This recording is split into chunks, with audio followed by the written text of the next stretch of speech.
त्यो सबैजनालाई सम्झिएको छु होइन। गाडीमा चाहिँ खाना बनाइयो आज राजबरौलीमा खानु पाइएन गाडीभित्र। अब यहाँ आएर अफिसमा क्यान्टिनमा आएर चाहिँ हामीले चाहिँ खानु लगाइरहेको खाना टक्क लाएर आफ्नो आफ्नो 5वटा गाडीले आफ्नो आफ्नो स्टलले बनाएर लिएर आएको तरकारी ट्याक्क लाएर है हाम्रै आफ्नो आफ्नो स्टलले बनाएर चाहिँ टक्क ल्याएर आएको छ यहाँ ल्याउने साथीहरू सबैजना हुनुहुन्छ यहाँ टक्क लाएर यसरी बनाउनु भएको छ है।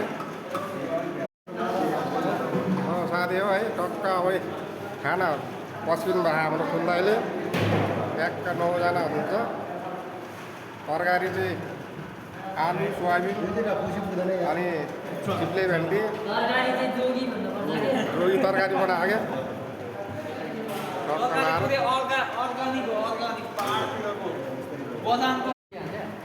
है साथीभाइ हामी चाहिँ खाना खानु लगाएर अब टक्क लाएर है सबै कम्पनीको साथीभाइहरू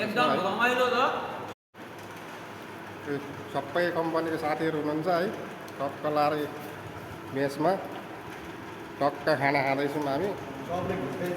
के भन्नु छ एकदम रमाइलो छ है।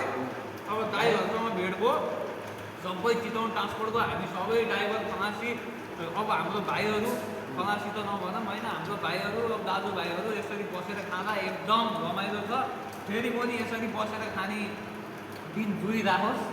अब सबैको गन्तव्य त आफ्नो अब आफ्नो गन्तव्य सबैको छुट्टा छुट्टै छ तर पनि भेट हुँदाखेरि एकदम धेरै एकदम खुसी लाग्यो। हाम्रो अर्जुन भ्लगलाई पनि एकदम साथ सपोर्ट गरिदिनु होला है साथीले फलो गरिदिनु होला भन्दै फेरि नेक्स्ट भिडियोमा जोडिउँला।